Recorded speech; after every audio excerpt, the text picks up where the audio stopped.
What's going on, guys? I'm GWK, and in today's video I will be showing off two replays of the Carro 45 ton. First, I'm going to go over its stats, my loadout, its armor profile, and then I will show off the two replays. First off, we have the hit points. 1,924, pretty standard, nothing to boast about. 2,800 DPM, yeah. The Carro is a 4-shot auto reloader and it has 2,800 DPM. The Carro is most effective when using it as a single shot. So you have the most DPM when you're shooting that very first shot over and over. This tank has like a 1,600 alpha clip. So if you dump all 4 shells, you're doing 1,600 something damage. Penetration, 259, nothing crazy. 315 APCR, a bit on the lower end of mediums. 380 alpha, pretty good. The gun accuracy, 3.4 seconds of aiming time, pretty good.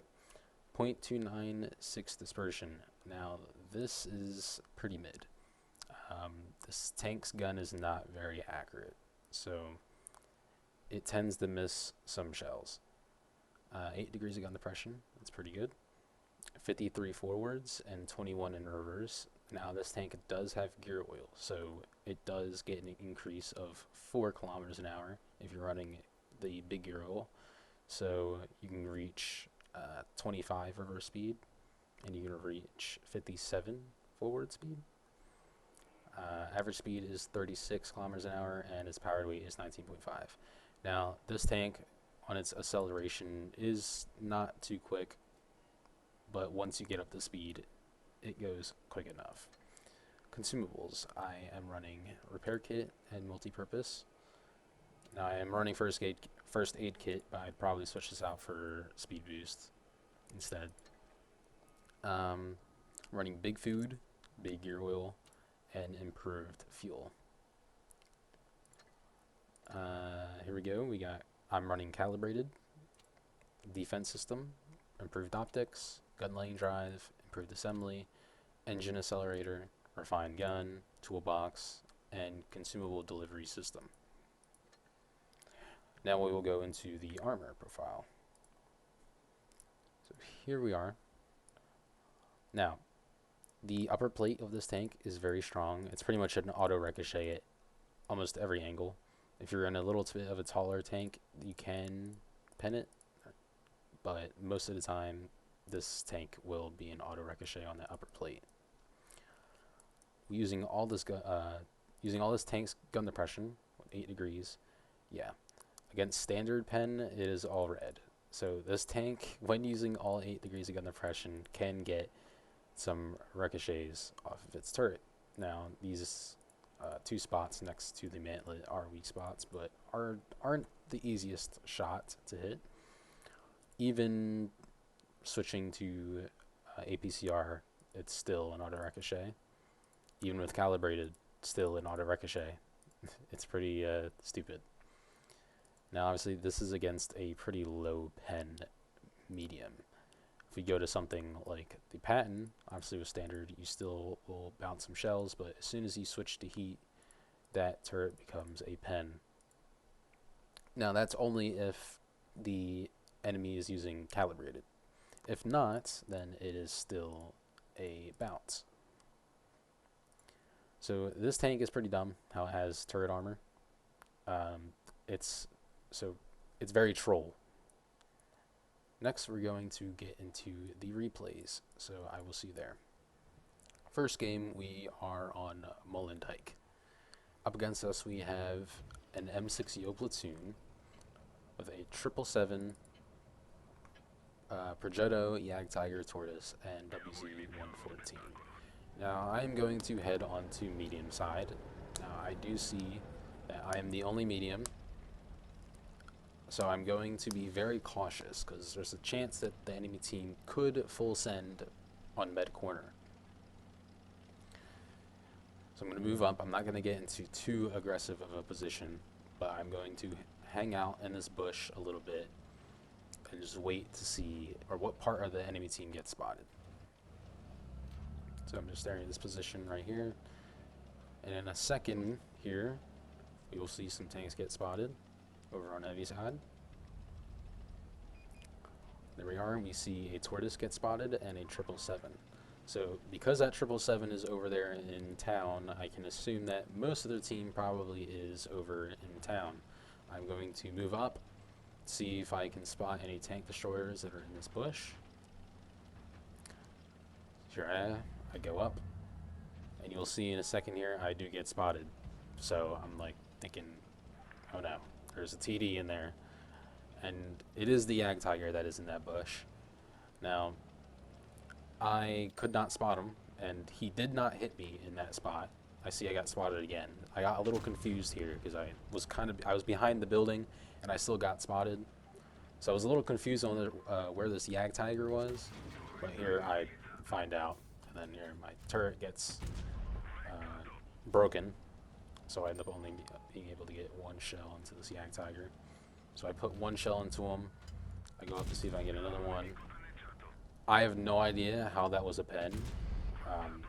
It looked like I had just shot his track, but somehow I did get a penetrating shot, which is pretty good.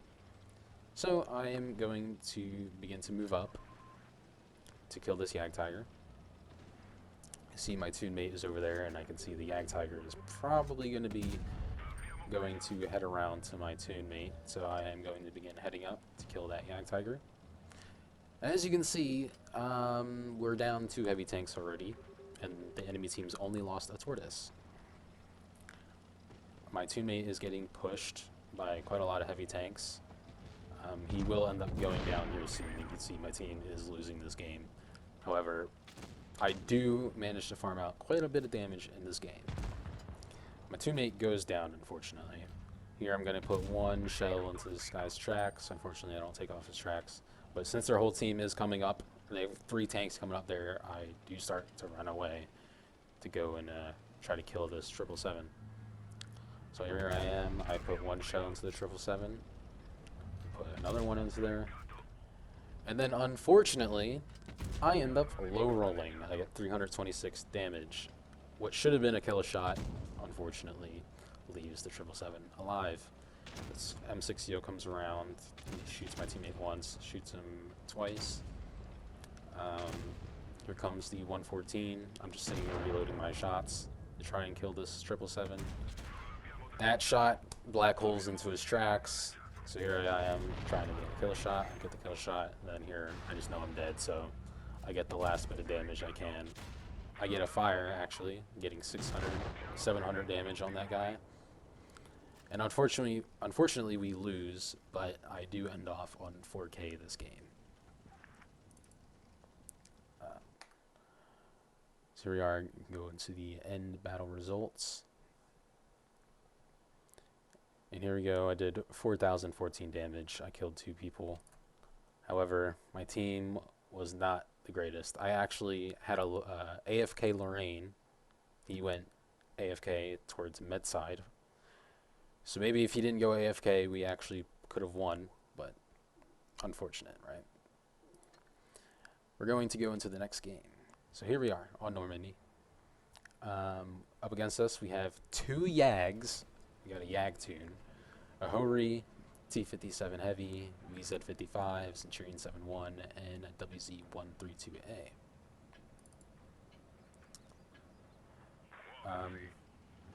So first off, starting this game, I'm going to try to go into this spot right over here, try to get off some early shots. Now, unfortunately, I accidentally knocked my teammate into the rock there. I thought I would have been quick enough to get around him, but that was a bit unfortunate. Unfortunately, I take a shot here because the Centurion did get there before me. And right now, I'm just gonna wait and see what I can shoot. I don't want to poke over, be too aggressive because I don't know where all their TDs are. VZ comes up. I want to back out. I don't really want to get shot by him. Right now I'm just waiting to see what I can do. I I realized that I could potentially shoot this WZ. So here I go, I put one shot into him, and then I get a second shell into him, and I start to back up, begin reloading my shells. I do see that their VZ55 and their WZ132 begins to drop low. So I decide I want to go up high, possibly see if I can get some shots down onto any tanks that aren't expecting it. Now I see this Yag, he isn't paying attention to me, so I come over here, get one shell into his lower plate for 460 damage. That was a nice roll. And unfortunately he goes unspotted here. So I wait for me to go unspotted, and then I go peek up, see if I can get a shell. Unfortunately, the Yag was backing up, and I could not get the shell off. And right now, I am just, again, thinking about what I can do. I see that both their TDs are sitting back, so I decide to push up onto the Centurion 7-1, put 2 shells into him, and then I begin to back up and try not to take another one. So here I am, I reload my shells, and I wait to see if I can get any more shots off. So right now, I don't believe the Yag can spot me from here, so I try to see if I can get any blind shots into his lower plate. So I put one blind shot over there. I wait for myself to reload. I see I didn't get spotted, so I assume the Yag was maybe back farther, but I don't know, I guess weird camo ratings. I didn't get spotted, but he was poking. But I decided to go drop down low, see if I can farm some more damage. So I do come down and I get a shot into the Centurion. I get 2 shots into him. I see that their TDs aren't really paying attention to me on the hill. So I go up, get a kill shot into the Centurion. And then here I am going to begin going around to get some shots into this VZ55. So first I'm going to reload my 3rd shell. Then here I go. I dump, get 1 shell into him, get 2 shots into him, and then he jumps down. So I'm going to begin heading over here to get some shots into the Yag.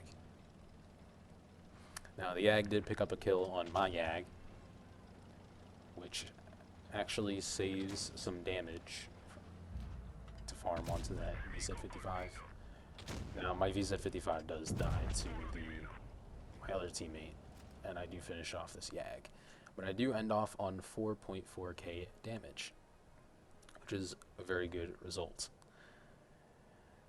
The thing with the Carro is that 4 shells with 380 alpha, that the entire clip potential is ridiculous. And you can see this thing has 2800 DPM. Like, when you're using its most effective DPM, which is using 1 shell as a single shot, this is how much DPM you have normally. And then you can just, when you have the chance, dump the rest of these shells. Now obviously you're not going to want to dump your first shell that you reload, or well, it would be your 4th shell that you fire. You only want to use that shell when you really need to pick up a kill. Only in dire situations do you want to use that last shot. However, if you get the opportunity to DPM a tank out, the most effective way to kill that person would to be using a single shot until you get the opponent below, like, around 1200 HP, so you can clip them out so they die. Well, anyway, those were the 2 replays in the Carro. I hope you enjoyed this video, and I will see you in the next one. Peace out.